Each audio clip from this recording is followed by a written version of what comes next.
Bayang Magiliw Handa Awit. Ang nag-deliver papunta sa bahay nila Pangulong Bongbong Marcos at Speaker Martin Romualdez mag-insert o magpasok ng 100 billion worth of projects sa BICAM.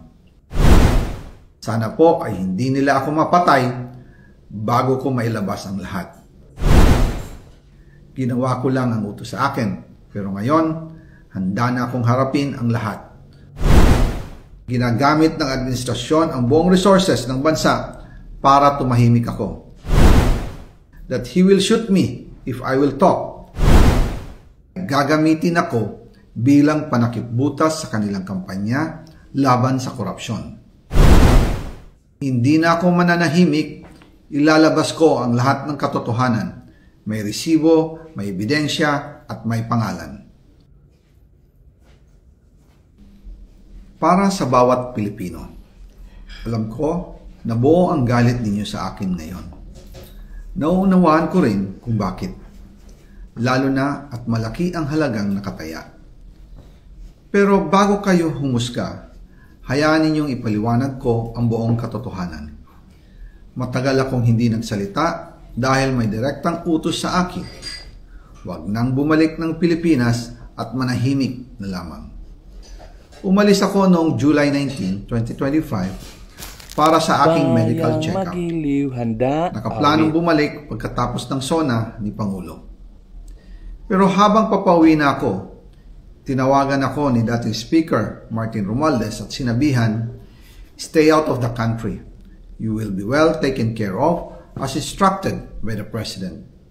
Noon naniniwala pa ako sa kanila, kaya't hindi ako bumalik.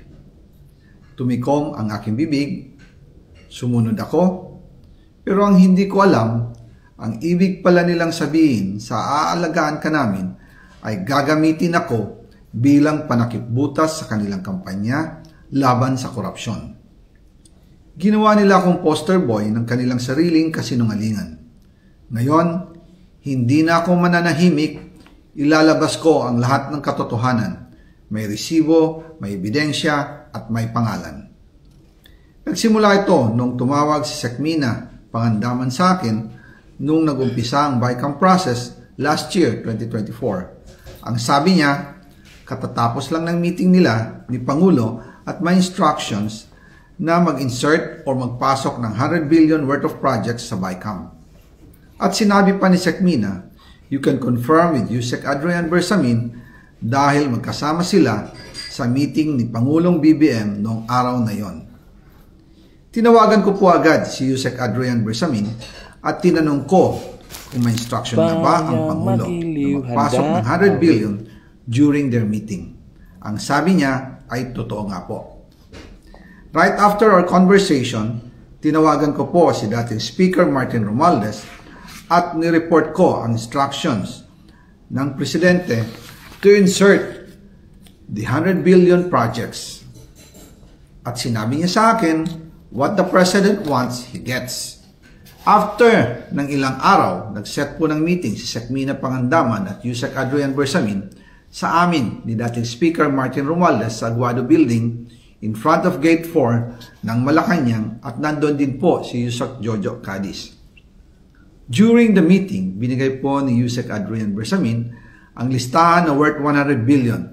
Tinanong ko po si Yusek Adrian kung saan galing ang listahan. Ang sagot niya, galing kay PBBM mismo at binigay niya ito mula sa brown leather bag.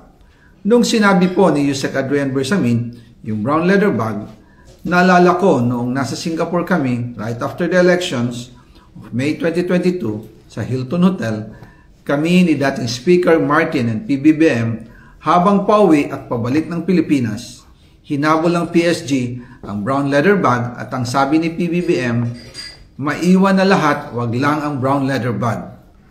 Kaya naniwala ako na utos talaga ito ng Pangulo.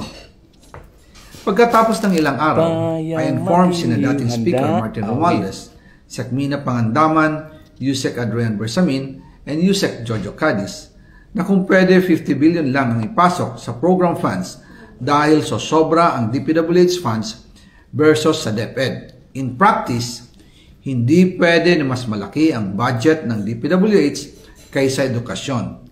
And yung balance na 50 billion, ilagay na lang sa unprogrammed funds for the 2025 budget. Dahil Office of the President din ang nagre-release ng lahat ng unprogrammed funds. Pagkatapos ng isang araw, tinawagan ako ni Sec Mina at sinabi ang mensahe ng Pangulo. Ipasok ninyo yan dahil pinangako na sa akin ni Speaker Martinian at hindi na pwedeng baguhin. Kumbaga, ang utos ng hari hindi pwedeng mabali.